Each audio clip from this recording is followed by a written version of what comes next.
Hello folks, welcome to Lester's Custom Truck Shop.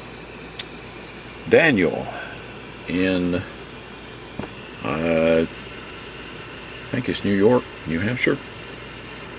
I forgot, please forgive me. But Daniel, this is your 959, your custom 959. Right now the wiring is a mess because I've got the front panel extended out so I can do all the modifications on it and still operate the radio without shorting anything out. There's your LC5304. I'll get some more photos when it's all tied up nice and neat. But what I wanted to show you is the power connections that I've done back here. You can see that I've connected the amplifier directly to the input wires coming from the pigtail here. That's what Magnum recommended. I had been using terminal strips and mounting it on the side, but that terminal strip was getting in the way, and also I had one short out, so I quit doing that. But what I did do was use, well, let's see, the back end of a terminal, I guess would be the best way to describe it. Let me see if I can dig one out here and show you what I did. Okay, see this terminal right here? What I did was cut the loop off of it, this part here, and also cut the insulation off of it, and that just left that little short barrel piece there. I don't know, you can probably see it better from the other side. And I spread that barrel piece apart, and I used it to clamp the wires to each other rather than just solder them, because I was afraid that if you just soldered them, vibration from the vehicle may cause the solder to break and the connection to come loose inside the radio. The radio would have still been working, but the amplifier wouldn't. So I used those things kind of like clamps, put all the wires together and clamped them together. Even clamped the protection diodes and the bypass capacitors in there with them, as you can see. And I'm going to slide some heat shrink up on it and put the get the heat shrink on there real good, and then put some hot glue around that stuff to keep it from moving, especially the bypass caps. Okay, but I wanted to show you that.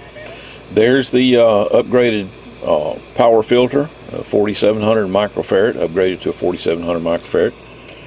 There's the voltage regulator filter buffer, 3300 microfarad, 25 volt. Okay, and I've done the receiver upgrades. Did the broadbanding already. Opened the clarifier. Pretty much the radio is done, and the LC, like I said, 5304 is all hooked up. I've got the dual final setup done. You know, I added the extra FET. It's now a dual FET final. Got the heat sink attached on the back. So you have 3 FETs in the back. They're all the same part number, the driver and the 2 finals. Added all the extra components to do that second one. And the reason I've been told that you don't need to do this to add the second one on the 959, well, that's a bunch of crap. The radio needs both of those finals. And for one thing, it puts less strain on the single final that's there, because you have to run it wide open to drive the amp to get the full capacity out of the amp. By putting the dual finals in there, they're sharing the load.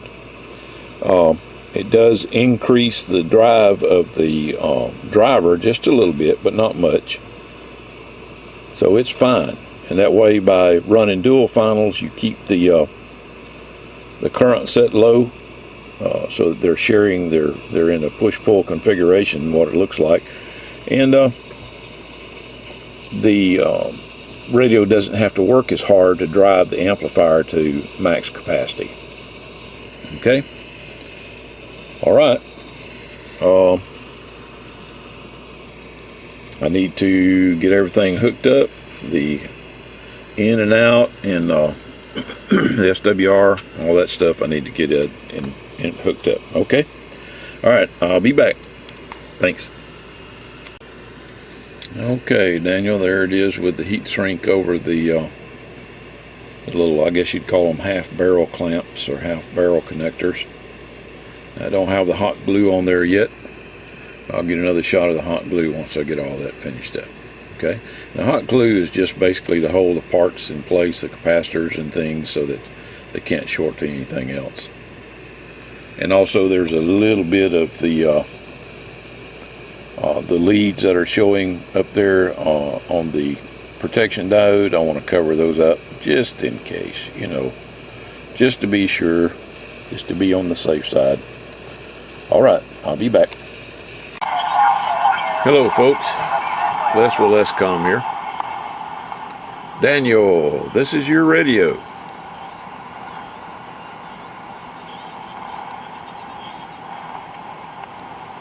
I've got it hooked up to an external antenna right now. Just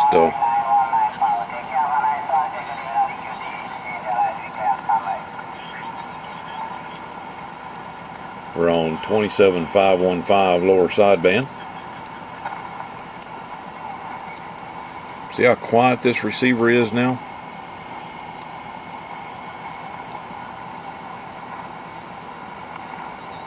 You don't hear all that white noise coming in with it, but there's actually the gain of the receiver is higher than it is stock.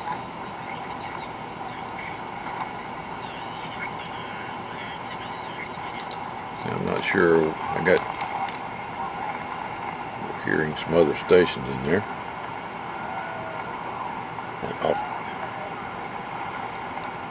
It may be on the upper side.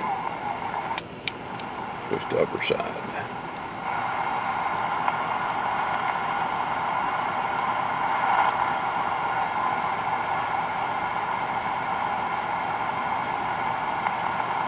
Yeah, maybe not.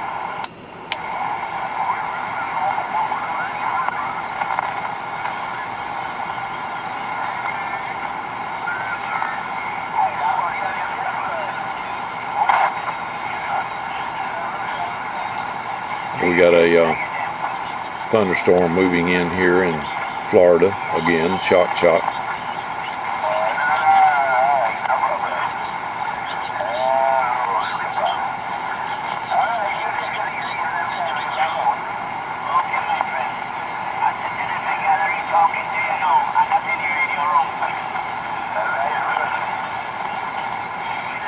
It sounds like the Caribbean coming in.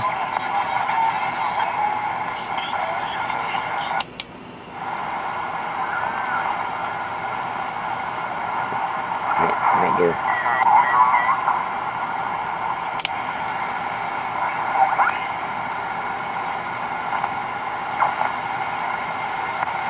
Okay, well, you can see the slide. You have a 10kc slide. It goes up to 519 and down to 509. So pretty easy to get to 510.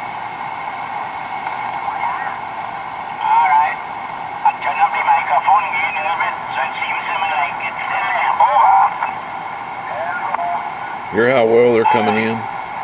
You don't hear all that white noise.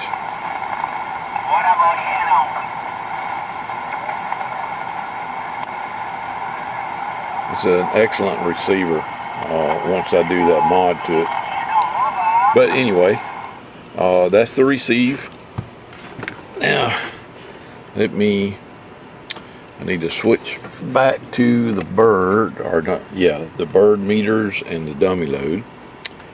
And let's see, here's your CSS switch. Let me show you how that works. In the middle or all the way to the right, the channel selector changes bands. Okay. C band is in the CB band. So that's channel 9. Let's go to, well, let's do 19A. Alright. And go to AM. Make sure I got all my antenna switches and stuff set correctly. The meter on the left is an average meter. We'll be reading on the bottom scale. It has a 100 watt slug in it, so we'll be reading that scale right there. The meter on the right is the peak reading meter, and you can see it's on the ×5 position. It has a 50 watt slug in it, so we'll be reading from that top scale up there. That's 200, 225, 250. Okay. All right, doing the AM first. I have the RF power all the way up. Let me turn down the monitor radio. It's on 515. I was trying to hear the stations on it that I was hearing on the 959, and I was getting them, but not nearly as strong as 959. But anyway. Hello, audio test, audio test. About a little over 50 watts, about 55 watts, 57, 58 watts on the average meter, and almost 250 on the peak meter. That's on channel 19. Now I'm going to switch to lower sideband.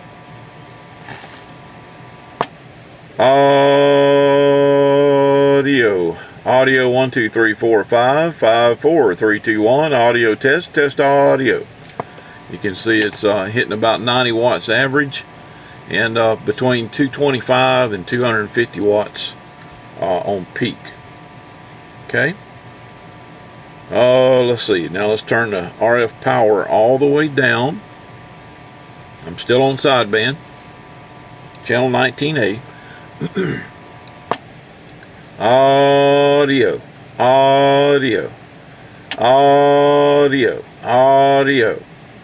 Let's see, our average power is audio down in the dirt.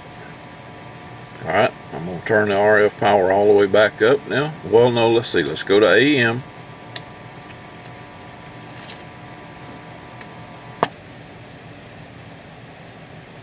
Okay, on AM we're about 38 watts average.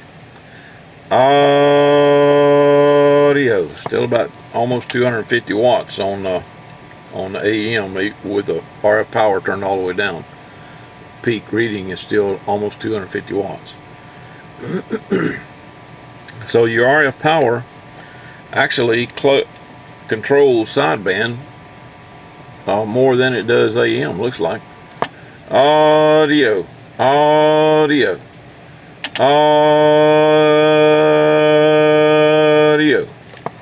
So yeah, we're doing about 75 watts peak and about 5 watts average with the RF power turned all the way down on sideband. Okay, I just turned the RF power all the way back up, and audio. So you got a lot of control there with it in sideband. AM, it controls it too. I'm just going to key the microphone and not say anything. You see your average power is about 38 watts with it turned all the way down, and about 55 watts with it turned all the way up. Okay. All right, that's it. Squelch scan. Let me switch it back to the antenna. On squelch scan, the way squelch scan works, you need to squelch the audio from the radio. I don't know if you can hear that or not. Turn it up a little more. Okay. The tighter the squelch, in other words, the more you squelch the radio, the higher the signal will have to be to unsquelch it. Okay, but you don't want to get noise.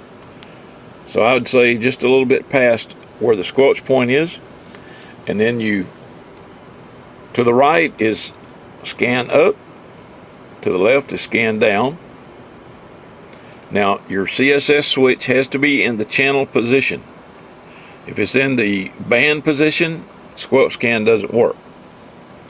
Okay, and vice versa. If you're in the squelch scan up, down, then channel switch select doesn't work either.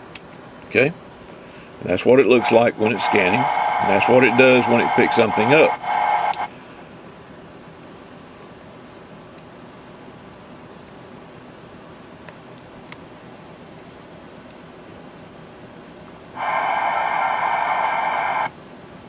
And that's not reading right.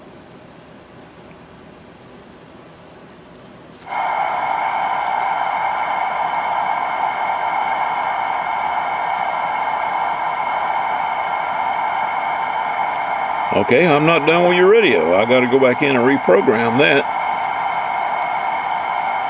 The squelch scan readout is off by 1 channel.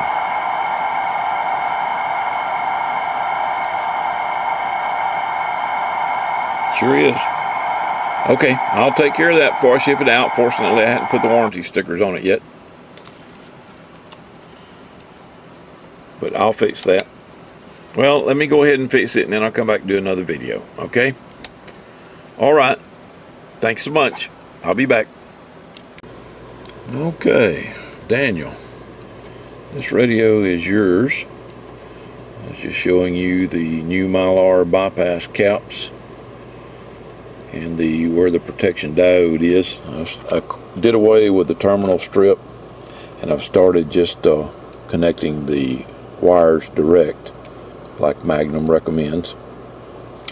The hot glue is to hold all the capacitors and stuff and the protection diode in place, keep them from moving around and being able to touch anything else to short out.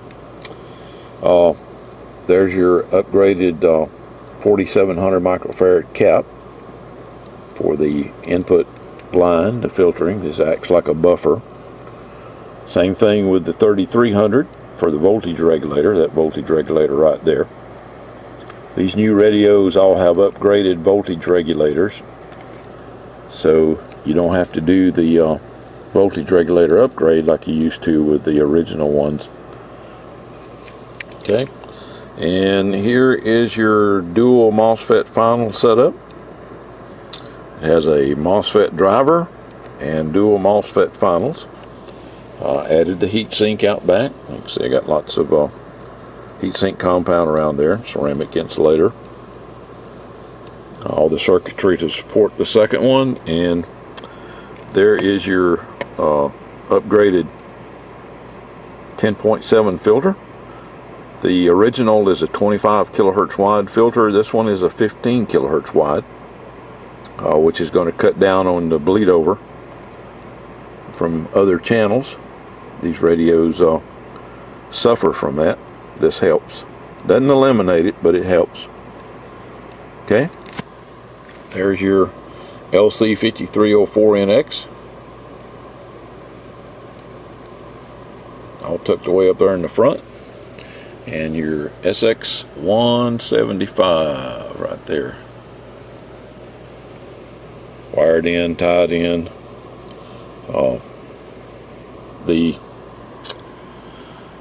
All the cables are, and I had to replace the PLL chip in this one to be able to get the lowest channel, the 0 address.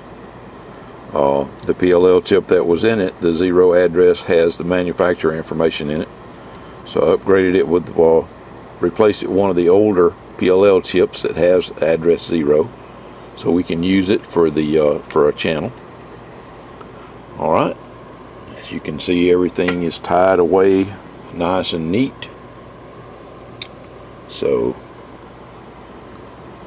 you're good to go. I'm going to put the covers on it, and I think I've already done a power test, showed you the power test on it. And I had to reprogram that thing because there was a problem with it scanning.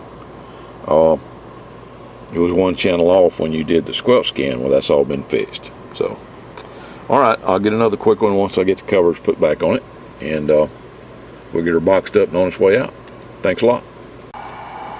Okay, Daniel, here it is with all the covers back on it. Got the warranty stickers on there, got your serial number sticker on the back along with the Galaxy serial plate. It's attached back there. There's the plug for the side, your Magnum amp. Okay, and here is the output power. Right now, let's see, let me switch to AM.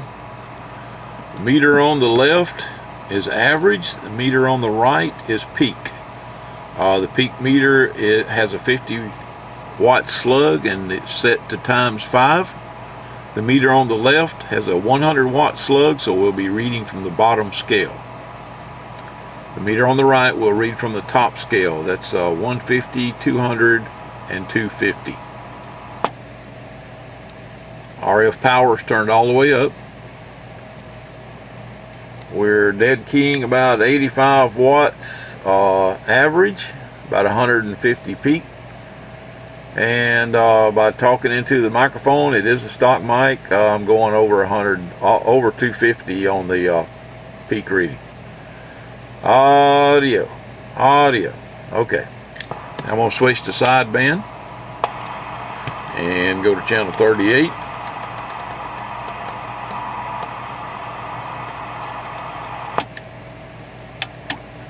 Hello, audio 1 2 3 4 5 5 4 3 2 1. Audio. You can see we exceed 100 watts average. This little radio here is screaming. We exceed 100 watts average and over 250 watts, probably closer to about 275, 280 on peak output power. Audio 1 2 3 3 2 1. So I think you will be very, very happy with this one. Okay, squelch scan. Okay, Daniel, here it is. It's all ready to go. Isn't that nice? Nice blue lighting in the meter.